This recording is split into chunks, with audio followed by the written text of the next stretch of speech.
Como todos los sábados, presentamos para ustedes el programa Caritas in Veritate, como todos los sábados a las 10 de la noche, casi ya, hora Perú, hora Colombia, hora Ecuador y un par de países más. Yo ando medio confundido esto con la diferencia horaria, pero como todos los sábados por la noche, pues venimos a presentarles un tema bastante interesante hoy, muy a propósito de una festividad litúrgica que ya vamos a celebrar dentro de muy pocos días. Vamos a hablar de San Pedro y San Pablo.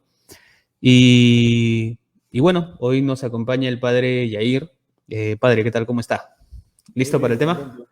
Listo para el tema, sí. Justo San Pedro y San Listo, Pablo. perfecto, padre.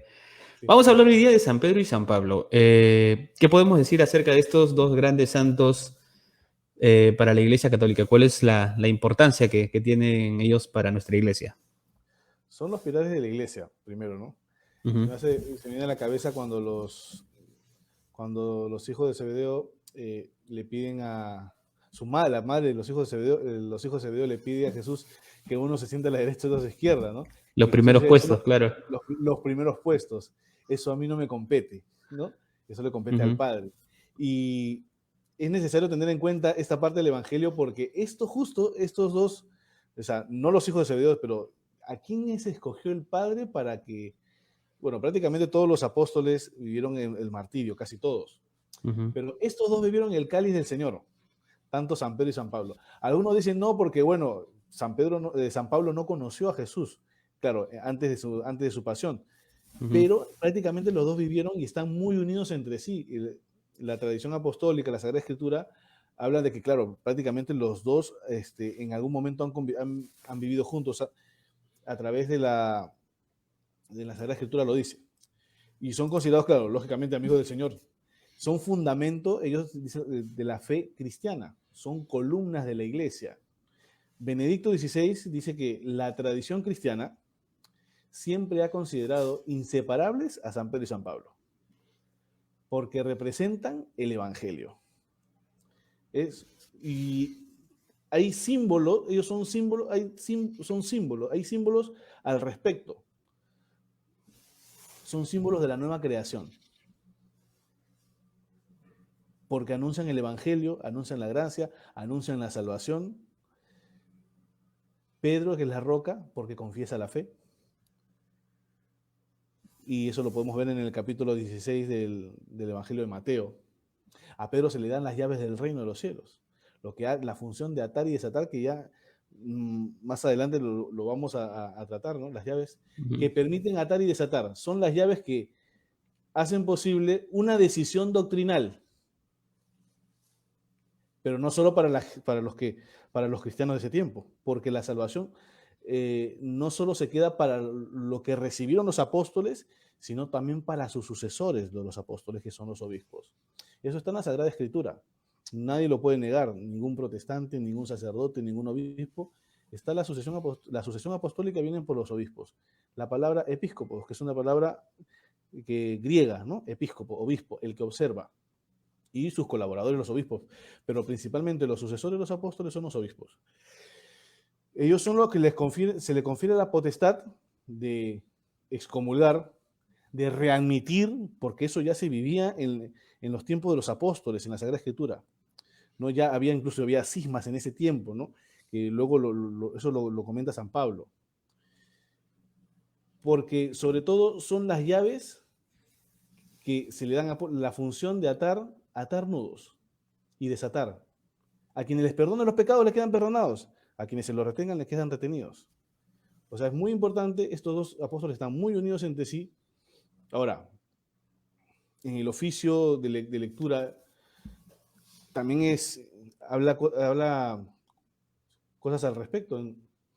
La predicación, en la predicación ellos daban testimonio de lo que habían visto y oído. Dan a conocer, ¿qué dan a conocer? La verdad. Dan a conocer a Cristo. Pedro es el primero de los apóstoles. Tú eres Pedro y sobre esta piedra edificaré mi iglesia. No se lo dice a Juan, no se lo dice a Santiago, no se lo dice a su primo Santiago. Santiago es primo del Señor. Se lo dice a Pedro. Pedro es uno de los tres cercanos, pero el más cercano es Pedro. Pedro, Santiago y Juan.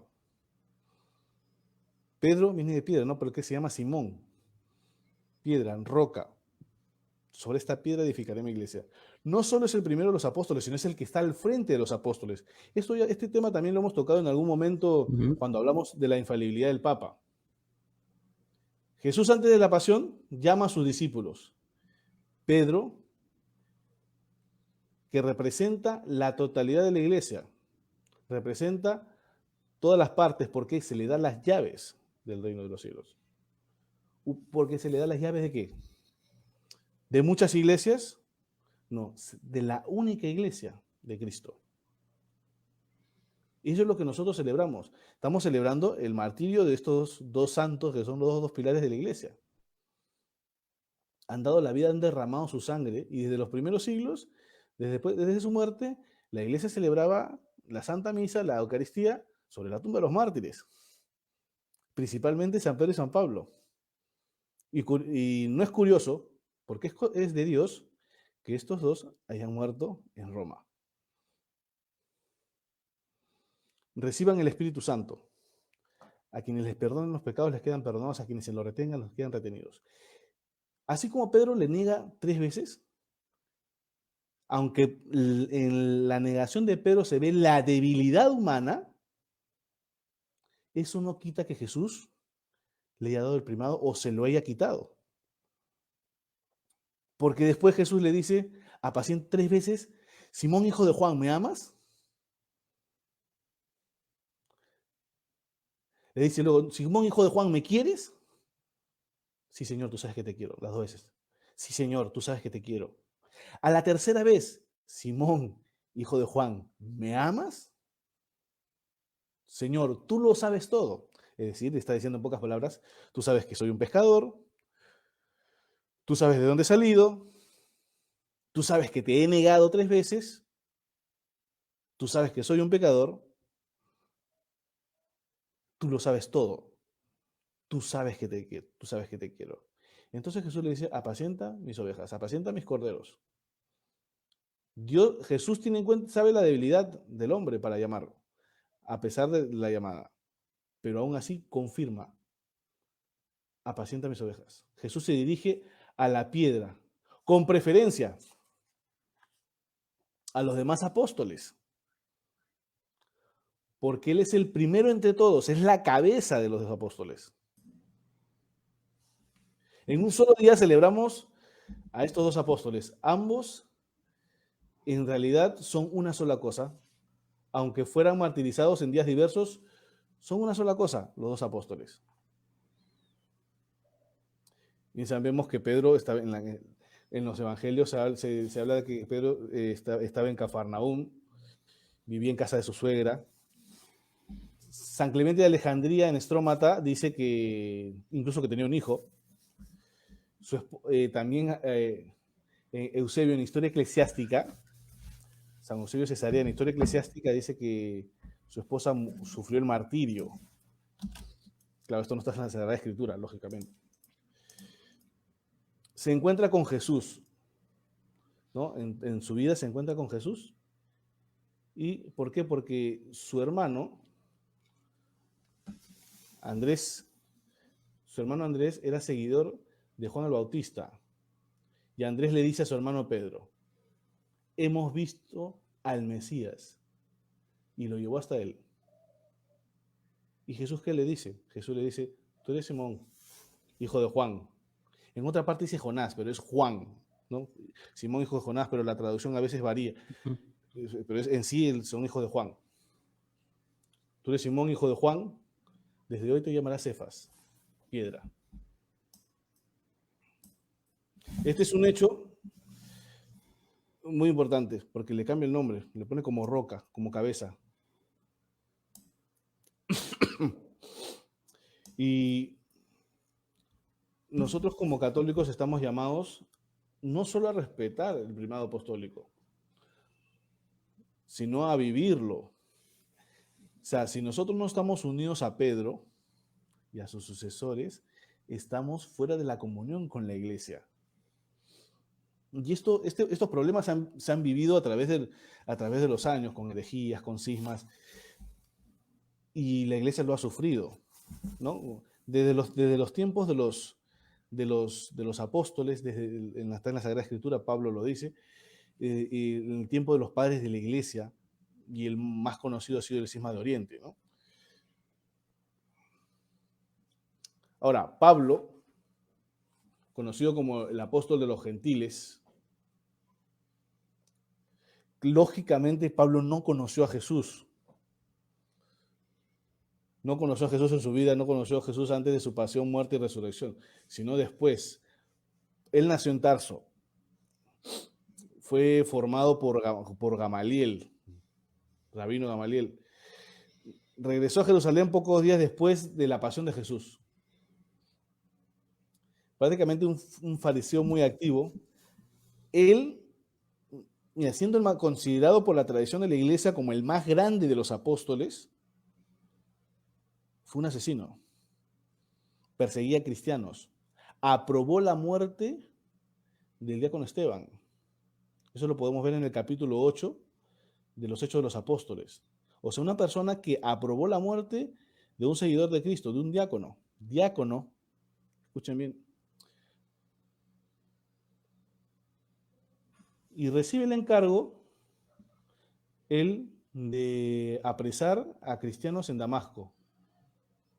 Y va, eso lo podemos ver en el capítulo 1 de los Hechos de los Apóstoles. Va en contra de la religión cristiana. Pero camino a Damasco, Saulo se encuentra con el Señor, creyendo él que estaba en la religión verdadera. Porque ya, si un judío no acepta la venida de Cristo como el Salvador, como el Mesías, ya no estás en la religión verdadera. Porque ya llegó la plenitud de la revelación. Y Jesús le dice, Jesús resucitado se le aparece: Saulo, Saulo, ¿por qué me persigues? Y Saulo se queda ciego, ¿no? ¿Quién eres tú, Señor? ¿Quién eres tú, Señor? Soy yo, Jesús, al que tú persigues. Se puede decir que en ese momento prácticamente nace Pablo, aunque después ya le nombran Pablo como el apóstol de los gentiles. Claro que hubo una desconfianza entre los cristianos de esa época, porque él era uno de los peores que perseguía a los cristianos y los asesinaba y los hacía sufrir. Hubo muchas dudas, pero quien dio confianza de su conversión fue Bernabé. Bernabé, justo un compañero de sus viajes, ¿no? Es considerado el más grande de los apóstoles porque hacen hacer comunidades en diversos lugares, ¿no? Corinto, Tesalónica, Galacia, y así tantos lugares. Va hasta Roma. Curiosamente, en Roma se le conoce, y cada vez que cuando él se despedía, a pesar de que él tenía un carácter muy fuerte, los cristianos le querían muchísimo.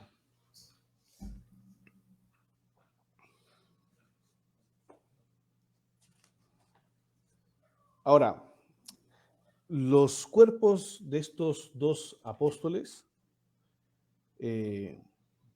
justo sus restos están en Roma. Recuerdo que hace algún tiempo el Papa Francisco sacó los restos de Pedro. Bueno, porque estaban cuando en sus momentos se han hecho excavaciones, se encontraban los restos de algunos cristianos, de obispos, y en este caso se encontró debajo de la colina vaticana los restos de Pedro.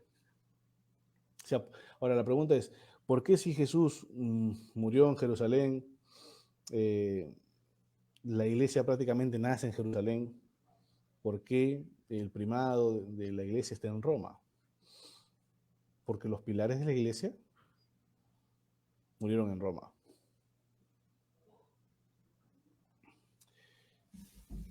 Pedro es en la colina vaticana, o sea, donde es la colina vaticana, donde luego se hizo la basílica, no es la basílica vaticana, es San Pedro, ¿no? Sí, la basílica de San Pedro. Basílica de San Pedro. La basílica de San Pedro, pero en sí la sede de Pedro es la Basílica Letrán, ¿no? Pero la Basílica de San Pedro es donde están los restos de... Y los restos de San Pablo están en la Basílica San Pablo Extramuros. Sí, San Pablo Extramuros,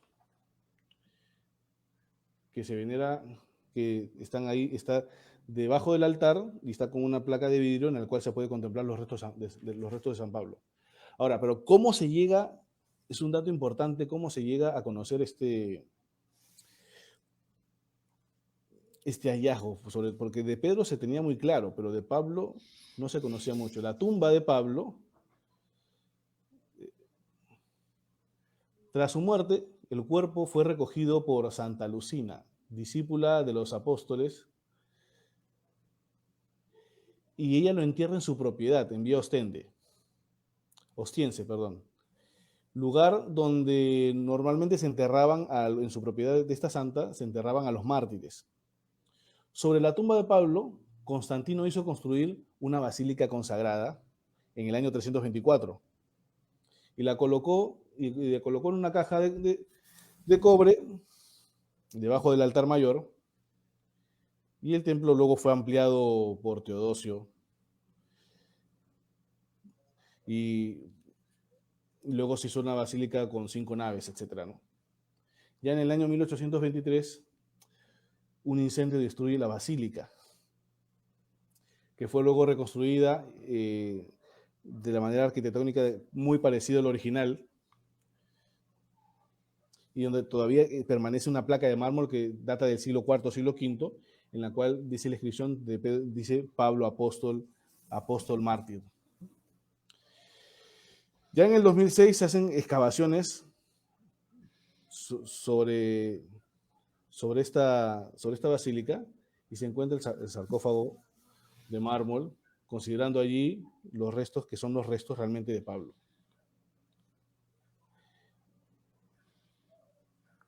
Ahora, ¿por qué es tan importante esta fiesta? ¿Por qué se celebra? ¿Por qué es tan importante esta fiesta para nosotros los cristianos, para nosotros los católicos? Estos dos mueren martirizados. A Pablo lo decapitan. A Pedro lo crucifican de cabeza. Tertuliano, o sea, no son datos que cualquier persona diga, esto sucede así, es una leyenda, ¿no? O sea, los escritores eclesiásticos y los padres de la iglesia hablan sobre este tema. Tertuliano dice a finales del siglo II, y Orígenes también lo dice. Tertuliano dice que murió crucificado. Ahora, por otro lado, Orígenes dice, Pedro murió crucificado con la cabeza hacia abajo. Ese fue su deseo, claro. ¿Por qué? Porque no se consideraba digno de morir de la misma forma que el Señor. Ahora, otro dato histórico importante es que lo dice Papías de Hierápolis con respecto a Pedro, es que el Evangelio de Marcos, bien sabemos que el Evangelio de Marcos es la predicación de Pedro. Ahora, los cristianos de Roma le piden a Marcos que escriba lo que él escuchó a Pedro. Entonces Marcos escribe, a petición de la comunidad de Roma, escribe la vida de Jesús predicada por Pedro. Porque no es que mientras Pedro está predicando, Marcos está con él apuntando, ¿no? No, eso fue así después. Y bueno, es revelación porque es la vida del Señor y contada por un apóstol. Por ejemplo, el libro de Lucas es la predicación de San Pablo. Lucas tampoco conoció al Señor.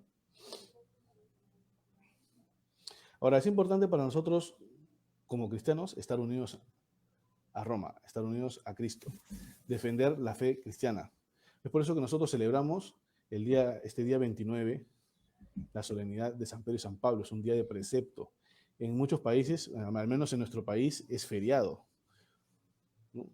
O sea, nosotros, o sea, no se puede admitir que un católico en este día no asista a la Santa Misa a celebrar la unión, porque estamos unidos a Roma, unidos a estos pilares, unidos a Cristo.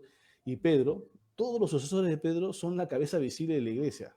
Perdón, son la cabeza, sí, la cabeza visible de la iglesia. Ujú. Así es una excelente oportunidad la que tenemos ya dentro de 3 días de poder recordar esta fiesta tan importante. Y a mí algunas cosas que me llaman la atención de- de Pedro y Pablo han sido, mejor dicho, es lo importante que han sido para la iglesia, a pesar de sus defectos, a pesar de muchas veces de sus propias limitaciones, ¿no? Uno se podría poner a pensar, pero Señor, ¿por qué pusiste a Pedro, pescador, a un hombre medio bruto, como cabeza de la iglesia, ¿no? Probablemente entre los 12 había alguien más capacitado, ¿no? De igual manera, ¿por qué llamaste a Pablo a ser el gran predicador de los gentiles? O sea, a Pablo, que hace poco nada más se la pasaba persiguiendo a cristianos, o sea, no eran precisamente los candidatos ideales para ocupar esos puestos, ¿no? Pero el Señor pues así lo dispuso, los ha enaltecido para gloria suya, no para gloria de Dios mismos. Dato curioso también de Pedro y Pablo es que siendo ellos unos santos tan importantes, es probablemente la primera discusión entre santos que leemos en toda la historia de la iglesia, ¿no? Aquel pasaje en el que Pablo le llama la atención por el tema de la circuncisión de los judíos conversos al cristianismo. También Claro. eso es interesante, ¿no? Que ya en la iglesia primitiva se permitía, o bueno, o al menos San Pablo se permitió hacer una corrección fraterna, pero firme, al Papa. Algo que si, si hiciera en nuestros tiempos, pues para muchos podría parecer locura o herejía o incluso cisma, ¿no? Y en la práctica es todo lo contrario, es buscar que el Papa nos confirme en la fe, que básicamente es la gran misión que el Señor le ha encomendado, ¿no? Que nos confirme en la fe. Eh, por eso también es tan importante tener estas dos fiestas juntas, la de San Pedro y la de San Pablo, ¿no? Eh, Hablemos un poco del Papa. El Papa es el signo visible de unidad para los cristianos, ¿no? Ujú. Es imposible decirse cristiano si es que no estamos bajo la iglesia fundada sobre Pedro, sobre la roca, ¿no? No es un invento teológico nuevo, ¿no? Es palabra del Señor. Mateo capítulo 16 nos relata cómo el Señor escoge a Pedro gracias a la profesión de fe de Pedro y sobre él instaura la iglesia, ¿no? Una sola iglesia, no miles de iglesias instituidas sobre miles de pastores. Eso no existe, eso no existe. Eh, Imagínense ustedes en la iglesia primitiva qué hubiese pasado si San Pablo, al tener esta diferencia de opinión con San Pedro, imagínense que San Pablo hubiese dicho, ¿sabes qué, Pedro? Estás mal tú, yo de verdad que no comparto tu opinión, me voy con un grupo de cristianos y fundo otra iglesia. Eso era una completa locura. San Pablo no lo iba a hacer, por algo era un santo, por algo había conocido al Señor. Pero sí ocurre mucho en la actualidad, ocurre mucho en las nuevas sectas que se van formando.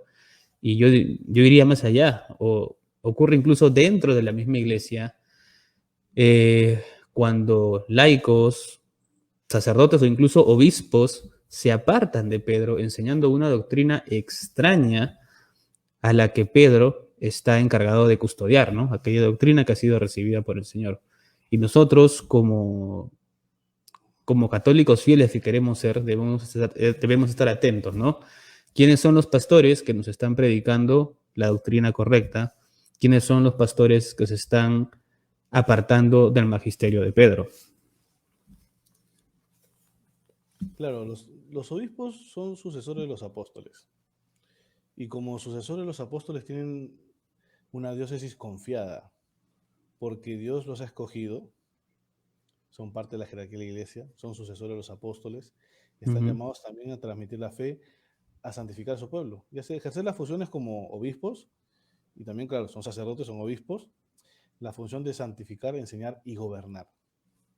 Santificar, siendo fieles, administrando los sacramentos y guiando a sus sacerdotes, acompañando a sus sacerdotes para que celebren con fidelidad los sacramentos y también santifiquen al pueblo de Dios con la predicación, con los sacramentos. Enseñar por medio de la predicación, enseñar por medio de las catequesis.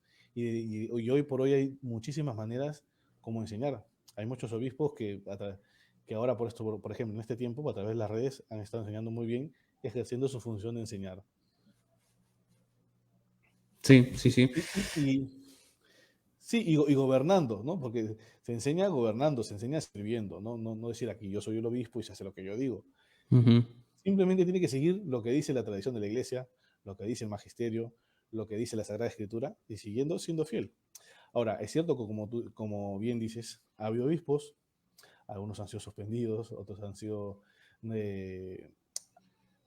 pasados a eméritos por no ser fieles a la iglesia. Una cosa es el pecado, ¿no? A través de la iglesia, de la historia de la iglesia, todos los obispos, papas, sacerdotes, diáconos, laicos, hemos cometido pecados, unos más grandes que otros. Pero supongamos, incluso en los tiempos uno de los tiempos más críticos de la iglesia, se han cometido pecados horrendos, pero ningún papa ha ido en contra. O sea, nunca, prácticamente, ¿no? Que me equivoque de repente alguno, pero ha habido problemas, pero no problemas doctrinales, sino problemas de gobierno. O sea, en cuanto a los papas, ¿no? Más o menos en el año 1270, por ahí, cuando hubo 2 o 3 papas, no porque unos no aceptaban el cambio radical que hizo el Papa en ese tiempo, en el tiempo de la curia, y hubo como un cisma en el cual se separaron, hubo un papa en Aviñón, otro papa en Roma, etcétera, etcétera. Pero no hubo un problema doctrinal, sino un problema de obediencia. ¿Mm? Ahora, cuando hubo el cisma de Oriente en el año 1053, 1054, ya esto se venía preparando desde antes, pero prácticamente no fue un cisma con una herejía clara, simplemente era porque el obispo de Constantinopla, que tenía mucho poder prácticamente en todas las iglesias bizantinas, no quería obedecer a la de Roma, ¿no? Había 2 ritos prácticamente, ¿no? Porque a partir del siglo III, siglo IV, recién se comienza a introducir el latín, por ejemplo. Eso fue uno de los temas, ¿no? Los que celebran en griego, los que celebran en latín. El latín, el idioma oficial de la iglesia, la latina de Roma. Entonces, como que no se quería obedecer, ¿no? El problema sobre el celibato, etcétera, con la iglesia de Oriente. Entonces, han surgido problemas, cismas que han dañado mucho la comunión de la iglesia, por eso se divide la iglesia, ¿no? La iglesia de Oriente, pero no todas, se separa de la iglesia de Roma. Algunos todavía permanecen en la comunión con Roma, ¿no? Es por eso que cuando se dé ese cisma, incluso el patriarca de ese tiempo cierra todas las iglesias de Oriente que están alrededor de Constantinopla, cierra y no les permite celebrar el rito latino, por ejemplo. Ese fue uno de los problemas. ¿Por qué? Porque no querían aceptar el primado del Papa. Ahora, también se vino con el problema del filioque, ¿no? Del hijo por el hijo, del griego es distinto que el latín, la traducción no se entiende igual. O sea, ese fue uno de los pretextos. Pero en el fondo no se quería pues, el primado del Papa. No quería estar bajo Pedro, claro. No querían estar bajo Pedro. Esa es la debilidad humana. Bueno, ya lo demás fue accesorio, ¿no? Porque hay que usar barba, porque los apóstoles usaban barba, etcétera, etcétera, ¿no? y bueno. Uy, se me va el... Sí, sí. Bueno, a lo largo de los siglos sí hemos tenido pastores que han sido fieles a Pedro y pastores que lamentablemente han traicionado eso, ¿no? Pero hay que tener en cuenta algo. La fidelidad a Pedro es importante, no por Pedro, sino porque siendo fieles a Pedro estamos siendo fieles a la iglesia que Cristo mismo instituyó y por lo tanto estamos siendo fieles a Cristo. Todo nos lleva a Cristo, ¿no? Y así como han habido malos pastores, pues también hemos tenido buenos obispos, ¿no? A mí me ha llamado la atención, por ejemplo, para mí buena noticia. Esta semana o la semana pasada, prácticamente la mayoría de obispos en los Estados Unidos eh, han decretado firmemente que no es posible darle la comunión a, a quien sea que colabore o esté a favor del aborto, ¿no? Y eso incluye a los políticos. Y muchos de estos obispos han sido claros en decir que, por ejemplo, al presidente Joe Biden de los Estados Unidos no se le puede dar la comunión porque promueve el aborto, ¿no? Han habido ahí por ahí 2 o 3 obispos que no han estado de acuerdo con este comunicado, pero da gusto que en masa la gran mayoría de los obispos estén siendo fieles a la doctrina de la iglesia, estén ejerciendo eficazmente su labor de gobernar y como debe ser, muchas veces con firmeza, muchas veces de manera impopular, pero, o sea, muchas veces ganándose al mundo como enemigo, pero, o sea, ya lo dice la palabra de Dios, o sea, ¿para qué me sirve ganar el mundo entero si pierdo a Dios? Entonces, en ese sentido, a mí me ha alegrado esa noticia. Ojalá que hubiesen sido todos los obispos de los Estados Unidos. Ojalá que fueran todos los obispos del planeta, pero, pero bueno, es un gran avance, ¿no? Y así como tenemos eso por un lado, pues también tenemos por el otro lado a los obispos alemanes haciendo todo lo contrario, ¿no?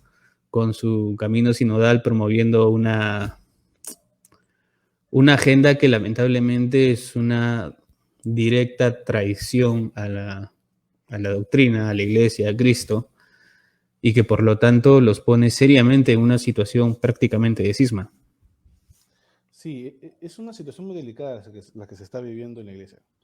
Una situación muy delicada porque, a ver, primero los Estados Unidos ha sido, es difícil porque, a ver, si nosotros buscamos, como dices tú, si nosotros buscamos agradar a Dios y a los hombres, hay un pecado ahí. No podemos agradar a Dios y a los hombres. O agradamos a Dios o agradamos a los hombres. No se puede, No porque hay es punto medio. un pecado de saulismo. No se puede montar en 2 caballos. Hay un evangelio apócrifo que en ese sentido no se equivoca. No puedes montar 2 caballos. Entonces, si se mantiene firme, mira, que mañana más tarde vaya a comulgar, se vaya a la China a comulgar, o en los Estados Unidos, o cualquier otro O político Alemania. o en Alemania, o sea, que vaya a comulgar, pero ya sabe, ya está en su mente, ya está en su corazón, ya está dentro de su ser, que si está comulgando, siendo un católico, un pro-abortista, está comiendo su propia condenación. Está comiendo su propia condenación. Entonces eso es inadmisible para cualquiera. Es como que yo como sacerdote, mañana cometo un pecado mortal, el que sea. Eh, no pasa nada, soy sacerdote, igual celebro. Bueno, sí, el sacramento es eficaz, pero estoy comiendo mi propia condenación. Si yo le digo a alguien viene a la confesión y yo digo, padre, estoy a punto de abortar, no pasa nada, hija, si eres pobre. No, no te vas a condenar.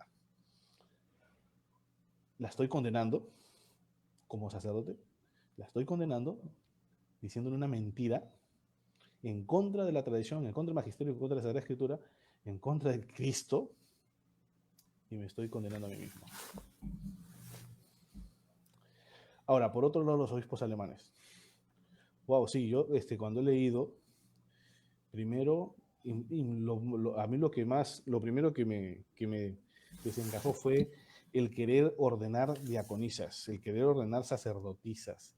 Eso va en contra de la revelación, de lo que Dios ha revelado. En el Antiguo Testamento, por ejemplo, siempre los sacerdotes eran hombres. Esto no quiere decir que la mujer sea menos, la mujer no es menos. Tiene otra función, pero no es menos.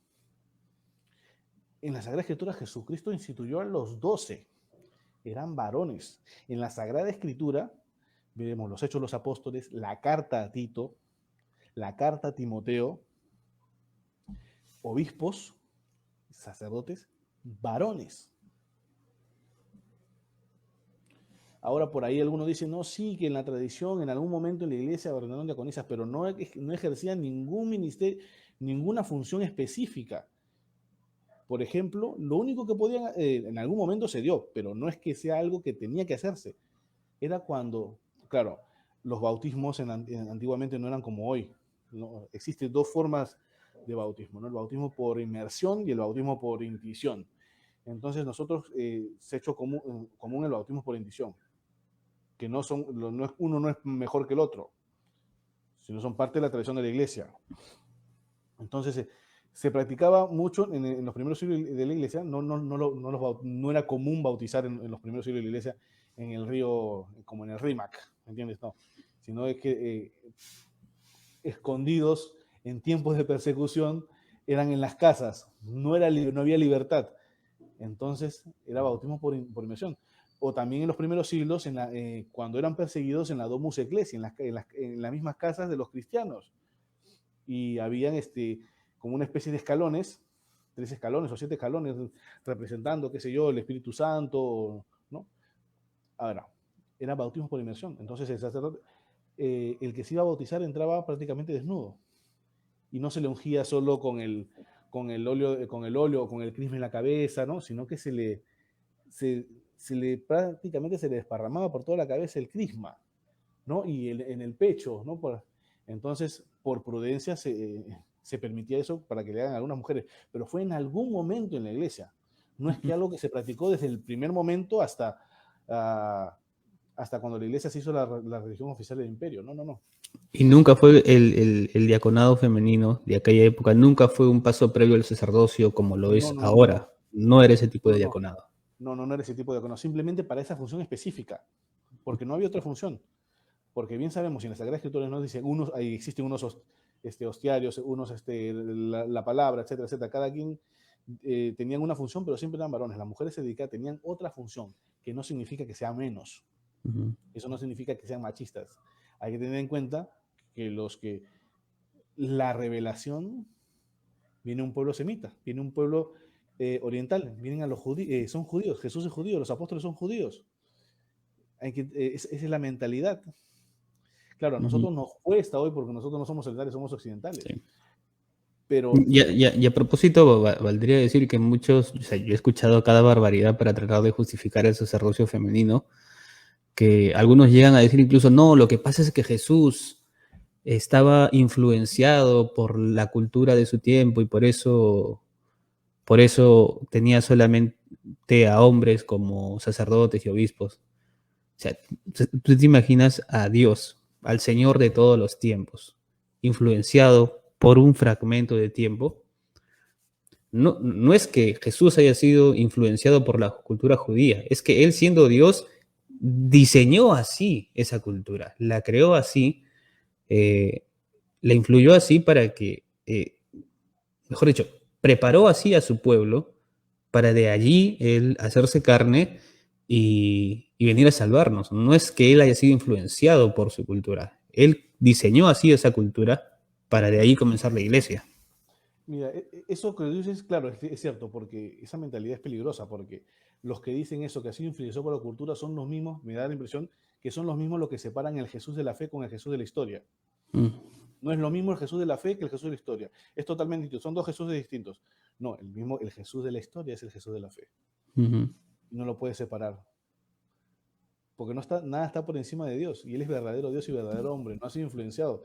Porque Él es el que transmite la revelación. Y Él es el que instruye a los apóstoles. Es por eso que Jesús está 3 años con sus apóstoles, instruyéndoles, enseñándoles lo que ellos tenían que hacer en la sucesión cuando Él ya no esté, cuando envíe el Espíritu Santo y luego cuando yo ya no esté. Porque Jesús dice, miren que yo estoy con ustedes todos los días hasta el fin del mundo. Uh -huh. Y el fin del mundo no será cuando Jesús asciende, sino todavía no llega Uh la -huh. segunda venida. Entonces, para perpetuar los apóstoles, es por eso que es necesario que nosotros celebremos solemnemente esta solemnidad, no solo en las diócesis, en las parroquias, solemnemente. ¿Por qué? Porque estamos celebrando, es cierto, el martirio de San Pedro y San Pablo, pero también estamos celebrando la sucesión apostólica, la única iglesia de Cristo, la verdadera iglesia. Entonces es importante que nosotros la celebremos, que la vivamos y que la transmitamos a nuestros fieles. Ahora, es dolorosísimo ver lo que sucede en Alemania, porque lo de sacerdotisas y las uniones y la bendición de uniones homosexuales. La iglesia no condena al homosexual. La iglesia no denuncia al homosexual. La iglesia denuncia el pecado. Es como que la iglesia denuncie que un hombre o una mujer en un matrimonio caiga en adulterio. Como la iglesia que denuncia a un sacerdote que cometa pecado con la fornicación, porque no solo es pecado de fornicación, sino también sacrilegio, porque no te pertenece a ti mismo ni a la otra persona, sino que perteneces a Dios. Eres un consagrado a Dios. Ahora, y con cualquier otro pecado, la iglesia denuncia el pecado, no al pecador. O sea, Dios ama al pecador porque quiere. ¿Cuál es la voluntad de Dios? Que todos los hombres se salven y lleguen al conocimiento de la verdad. ¿Y qué es lo que quiere Dios, no? Dios no se complace, como dice la epístola de San Pedro, en la muerte del pecador. Cuando rezamos las completas diciendo, Dios no se complace en la muerte del pecador, sino en que cambie de conducta y que viva, que tenga vida eterna. Es decir, si un homosexual se acerca a Dios y busca la conversión y combate contra sus debilidades, contra su enfermedad, ¿puede alcanzar la salvación? Claro que puede alcanzar la salvación.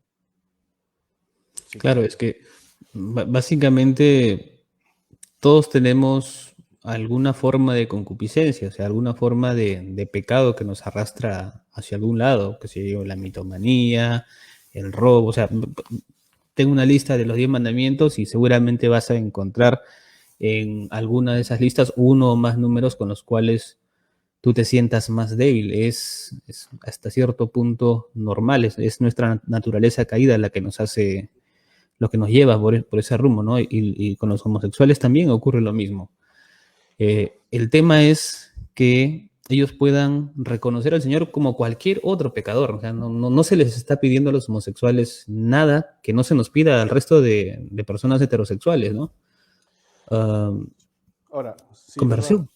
Uh-huh. Sí, ahora, la Congregación para la Doctrina de la Fe se pronunció al respecto. Dijo que la iglesia no tiene potestad para impartir bendiciones a personas del mismo sexo. Y eso luego lo vamos a ver, porque justo acá tengo el bendicional a la mano y lo leeremos Uh-huh. un poquito. Ahora, la iglesia no puede bendecir el pecado. Uh-huh. O sea, así como no puede bendecir la iglesia, el sacerdote, ni el obispo, ni el papa, no puede bendecir a dos personas del mismo sexo, tampoco puede bendecir a dos personas que están conviviendo. Es como decir, yo apruebo Uh-huh. tu unión libre. Yo apruebo que vivan dos hombres, yo apruebo que vivan dos mujeres, yo apruebo que un hombre y una mujer convivan. O sea, no puedes bendecir el pecado. ¿Por qué? Porque la naturaleza de los sacramentos y los sacramentales son ¿para qué? Para ser coherentes. O sea, lo dice la doctrina de la fe. Cuando se invoca una bendición sobre alguna relación, es porque, por ejemplo, la bendición de los novios, es para pedir la gracia de Dios. ¿Y qué es la gracia? La gracia es la acción del Espíritu Santo en la vida del hombre. Entonces, no entra en la cabeza, no entra en mi cabeza, y yo creo que de un católico mínimamente formado, que tú puedas bendecir una unión donde no habita el Espíritu Santo. Ahora, cuando una persona viene, dos novios, aunque tengan sus debilidades, pero tienen la intención de vivir como Dios quiere, Dios ve la recta intención del corazón y Dios los bendice. Vayan, combatan, aunque caigan, o sea, lo que sea. Pero lo importante es que vivan la castidad de matrimonio, en el enamoramiento, en el noviazgo. O sea, no es lógico y va en contra de la fe, que se bendiga el pecado. No es lícito impartir una bendición a parejas que tienen la praxis fuera del matrimonio, como si vivieran como si fueran matrimonio. Sean hombre con mujer, sean hombre con hombre, sean mujer con mujer. Con mucho mayor razón si son homosexuales. Se puede impartir la bendición a las personas. Si viene un homosexual solo, es muy distinto. O una lesbiana solo. Y pide la bendición de manera individual, manifiesta la voluntad de vivir en la fidelidad a Dios. padre, yo soy homosexual, yo soy lesbiana, por ejemplo, estoy combatiendo, voy a misa una vez a la semana, cada 2 veces a la semana, me confieso, vengo a mi director espiritual, voy a Santísimo y combato con esta debilidad. De repente caigo en algún momento, padre, pero no quiero, pero estoy luchando. Es distinto porque hay una recta intención. Ujú. Hay una recta intención. Si bien individualmente. Pero es distinto bendecir la unión de ellos, la convivencia de ellos. Dios bendice al pecador, no al pecado. Ahora, para corroborar, para darle un poquito más de peso a lo que he dicho, el bendicional que dice, la bendición de los prometidos. Entre los deberes de los esposos cristianos y su diversa forma de apostolado, además de la educación de los hijos, tiene no poca importancia la de ayudar a los prometidos a que se preparen para el matrimonio. Es una bendición para prepararse para el matrimonio. En cambio, aquel que... Yo quiero, padre, que me bendigas a mí, a mi esposa, a mi familia, pero no, nosotros no nos queremos casar. Como que venga igual, un hombre y una mujer, como que vengan dos homosexuales. Es para prepararse para el matrimonio. O sea, no se te va a casar por la iglesia. Uno de ustedes no va a entrar de blanco. Así pues, los honestos esponsales de los cristianos constituyen para las familias un acontecimiento singular que conviene celebrar con algún rito especial y con la oración común para invocar la bendición divina y llevar a feliz término lo que felizmente comienza. Entonces, miren, los prenotandas para la bendición de los prometidos está pidiendo la asistencia divina. ¿Podrá tener una asistencia divina dos personas que conviven? Ahora, a mí me da mucho gusto cuando a veces ves en la parroquia personas que tienen 5, 10, 15, 20 años o 30 años de convivencia y después de acercarse porque llevan a sus hijos a la primera comunión, a la confirmación y escuchan la predicación y sienten que el Señor les toca el corazón a través de la palabra, a través de la predicación. Padre, me quiero casar. ¿Por qué? Porque me ha dolido en el alma lo que usted ha dicho. y no estoy viviendo conforme a lo que Dios quiere. Los mismos católicos. Para los esposos y demás miembros de la familia fueran cada vez más aptos para asumir y realizar más plenamente su misión. La Iglesia instituyó también la ayuda de algunos sacramentales con los que la vida familiar, en determinadas circunstancias, fuera enriquecida con la proclamación de la palabra y una peculiar bendición. Para ayuda con algunos sacramentales, asumir y realizar plenamente la misión. O sea, la familia tiene una misión. ¿No? Así como el sacerdote... Sí, te escucho. No, iba a decir que es curioso lo que menciona, que para que una pareja, después de tantos años de convivir, den ese paso, para muchos ya innecesario, ¿no? de querer casarse, pues en primer lugar han tenido que recibir una buena predicación. Y qué bueno que hayan sacerdotes que todavía den esas buenas prédicas, porque hay otras parroquias en las que no solamente no se predica eso, sino que se llega al punto de predicar todo lo contrario. A mí nadie me lo ha contado, yo lo he visto, yo lo he escuchado personalmente, parroquias en las que en las homilías el sacerdote dice abiertamente, los divorciados en Nueva Unión pueden venir, comulgar, les damos la bendición, no hay ningún problema porque Dios es misericordia y punto. Y se llega a esos extremos, ¿no? Necesitamos como católicos tener más pastores buenos, valientes, que se animen a decir las cosas como son, que sean verdaderamente fieles a la misión a la que Dios les ha llamado. Claro. Sí, bueno, acá alguno dice, ¿se imaginan las homilías si existieran sacerdotisas? Milton, las confesiones, madre mía. Bueno, esa es una broma. Bueno, espero que no lo tomen a mal. Machistas nos van a decir, Machista, hombres, machista, machista. fifas Sí, nos van a decir. mañana nos cierran el canal, nos cierran la página. Y, bueno, a nosotros como sacerdotes, también a los obispos, también a los diáconos, ¿no? A todos los ministros ordenados nos corresponde santificar, enseñar y gobernar, enseñando al pueblo de Dios, ser fieles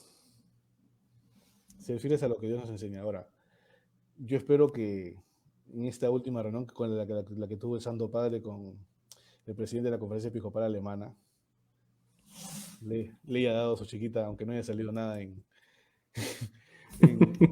aunque no haya Y, salido nada de y- manera pública. y aunque aparentemente todo fue al revés.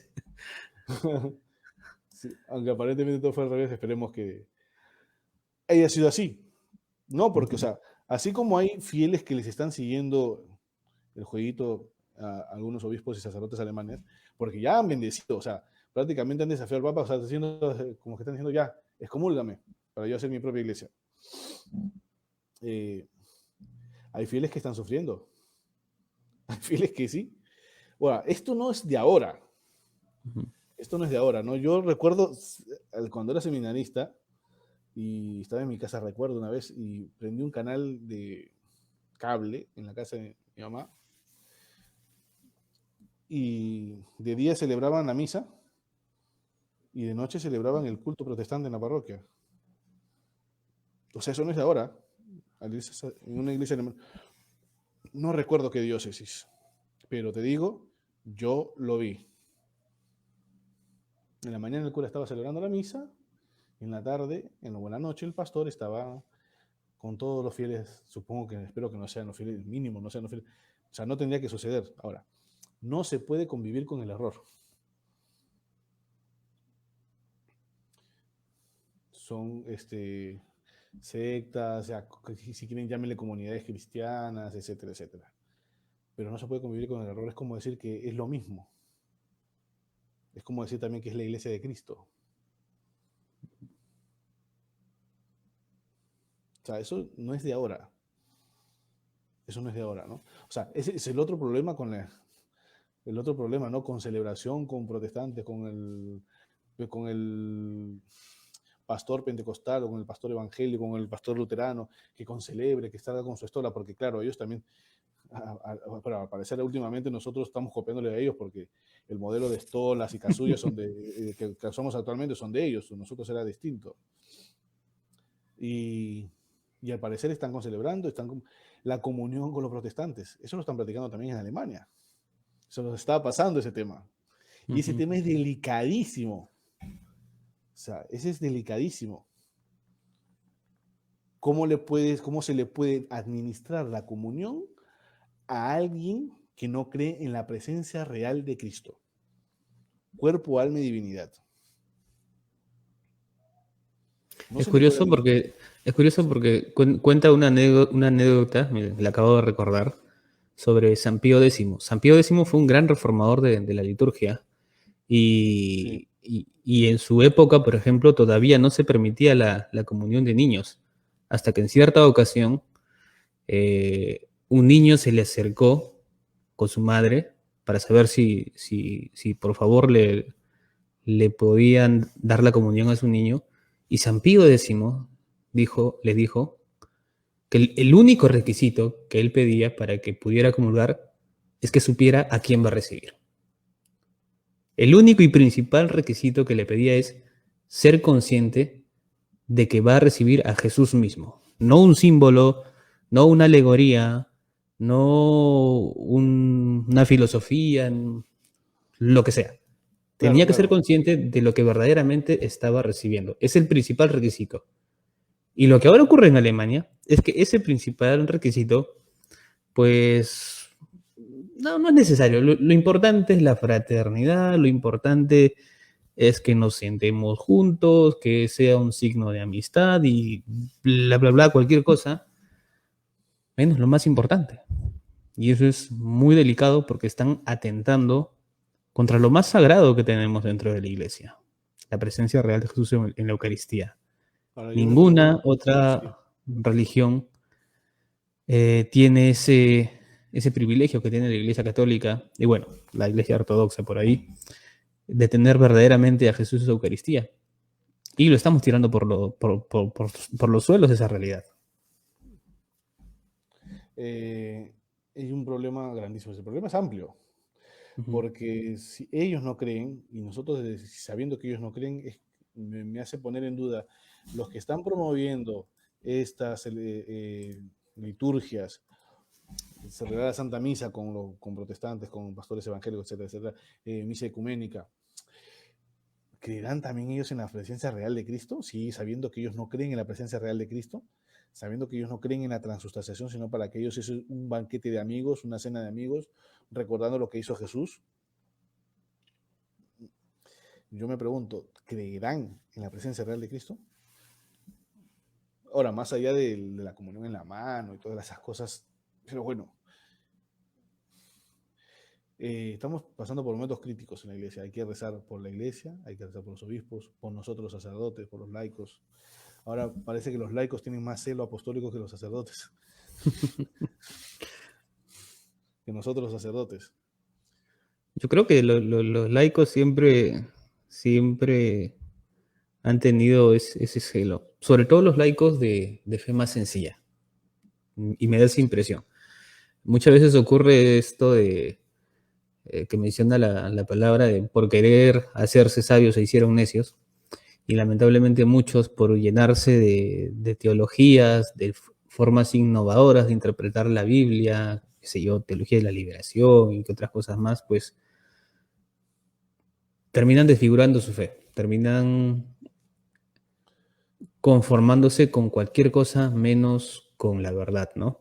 Claro. Y los cristianos no estamos para conformarnos con menos, ¿no? O sea, de esto depende de nuestra salvación, o sea, no es poca cosa, no se está jugando la elección de un partido político, no se está jugando la final de un mundial de fútbol, que puede ser muy importante para muchos, pero no es nada de lo cual dependa tu vida eterna, ¿no? Se está jugando aquí cosas mayores, de las cuales Sí, depende la vida eterna de millones de personas. ahora a mí no me entra en la cabeza por qué ya ha habido bendiciones homosexuales. No se me viene a la cabeza por qué no se les ha excomulgado, ¿no? A otros sí se les ha excomulgado. Por ejemplo, hace algunos años Juan Pablo II excomulgó a Marcel Lefebvre, por ejemplo. ¿Tú Sí. tienes conocimiento del tema al respecto? ¿Cómo Ya, fue? pregúntele al Tradi, ¿no? ¿A quién? ¿A quién? Pregúntele al Tradi del grupo, sí.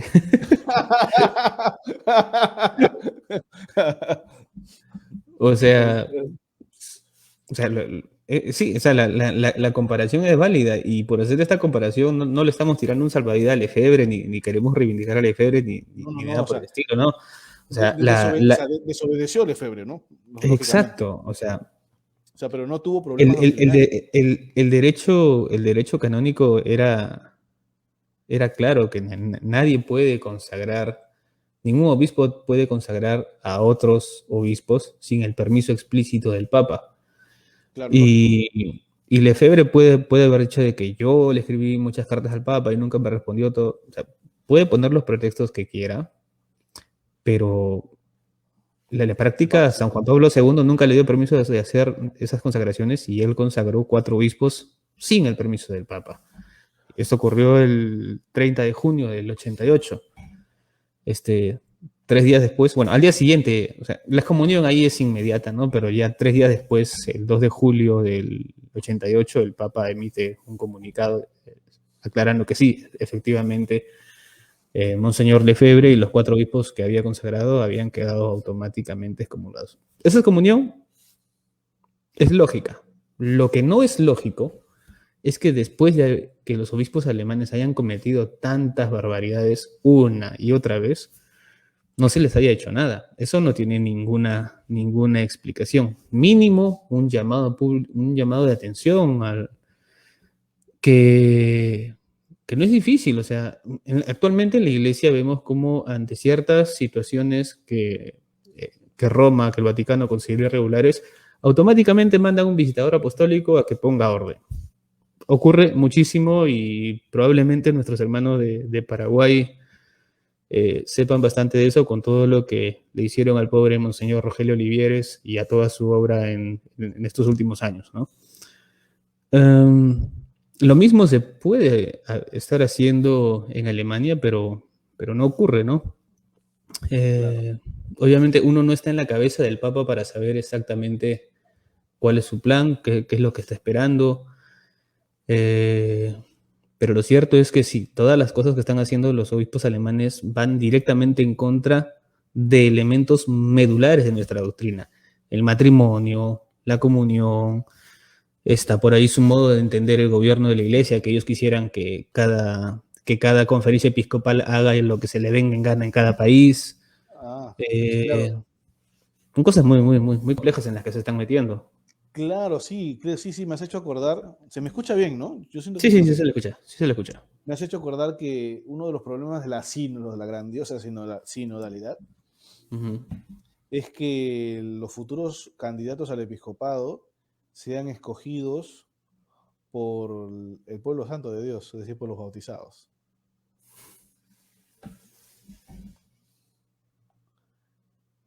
Y claro, eso está yendo en contra de la tradición. Ujú. No ha sucedido nunca, en algún momento, claro, te podrán decir que sí, con San Ambrosio, ¿no? Que era como una especie de alcalde, ¿no? De Milán, Ambrosio Obispo, cuando un niño dijo Ambrosio Obispo porque tenía fama de santo. Ujú. Pero no es que porque lo dijo el pueblo, sino porque escuchando al pueblo, viendo luego la realidad, se escoge, pero no es porque le estoy haciendo caso al pueblo.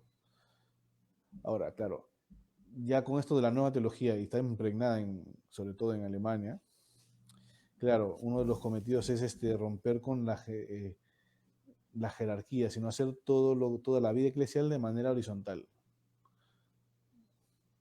Y eso no es la fe católica. Ujú. Sí, sí, sí, es una extraña especie de horizontalidad eclesial que ellos quisieran, ¿no? El querer igualar a los laicos con los sacerdotes, eh, mezclar funciones que curiosamente en el fondo es medio clericalista, algo que el Papa Francisco denuncia bastante. Pero no, debemos ser fieles a lo que era originalmente, ¿no? El Señor instituye eh, el episcopado, el presbiterado, el diaconado, y son cosas que no podemos mezclar. Una cosa es la vida consagrada, otra cosa es la vida seglar, y mezclar funciones termina desfigurando la figura del sacerdote y la misión que tiene cada laico, cada seglar, ¿no? Entonces, por ese lado también es bastante peligroso lo que está ocurriendo en Alemania con su camino sinodal. Para los que no lo sepan, el camino sinodal que proponen los obispos alemanes básicamente quiere cambiar cuatro cosas, no solamente en Alemania, no, ese es un pretexto, esto lo quieren cambiar en toda la iglesia. Quieren cambiar eh, el cómo se ejercita el poder de la iglesia, una nueva forma de sinodalidad. Quieren cambiar la moral sexual de la iglesia, aprobando las uniones homosexuales. Quieren cambiar la naturaleza del sacerdocio, haciéndolo accesible a mujeres.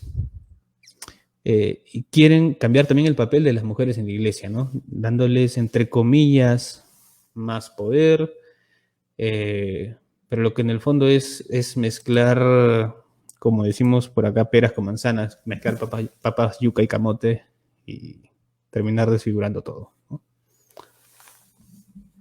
Bueno, sí, tienes razón. Alguno por ahí pregunta, ¿y el señor Gustavo Gutiérrez está excomulgado? No, no está excomulgado. No, tampoco. Ese es otro tema que ya en algún momento hemos tocado por la teología de la liberación, Uh -huh. hace como en el mes de mayo, lo pueden revisar. Sí, sí, ahí está subido Porque, porque, en porque la sección de videos de la página. es un tema ya tocado en la página. Uh -huh. Bien. Vale. Bueno, padre, ya vamos más de una hora de programa. Muchas gracias por haberme invitado una vez más. También muchas gracias a todas las personas que se han quedado hasta el final de esta transmisión con sus comentarios. Los estamos leyendo a todos, no se crean que los tenemos abandonados. Saludos para ustedes, para Loren Evans, para Lilian Arroyave, para Rosita López, para Milton Gracias. Rafael Álvarez y bueno, a todos los que siguen comentando y siguen dejando sus preguntas. Dicen por qué no el sacerdocio de las mujeres. Creo que eso ya lo hemos respondido. Bueno, el padre lo ha respondido a la mitad del programa. Si retrocedes un poco la transmisión vas a Sí, poder encontrar ahí la respuesta. sí. Estefany Morales, Felipe Guerra, César Solís, saludos. Juliana, que comúnmente nos ve. Ujú. Sí. Y bueno, padre, muchas gracias. Pues Un nos abrazo. despedimos entonces con una Una bendición final. sí. En nombre del Padre, el Hijo y el Espíritu Santo. Amén. Dios te salve María, llena eres de gracia, el Señor es contigo. Bendita tú eres entre todas las mujeres y bendito es el fruto de tu vientre Jesús. Santa María, Madre de Dios, ruega por nosotros pecadores, ahora y en la hora de nuestra muerte. Amén. San Pedro y San Pablo apóstoles, Rueguen por rueguen nosotros por nosotros. El Señor esté con ustedes y y con tu con su espíritu. espíritu. Y la bendición de Dios Todopoderoso, Padre, Hijo y Espíritu Santo, descienda sobre ustedes y les acompañe siempre. Amén. Amén. Pueden ir en paz. Cuídense. Deo gracias. Saludos.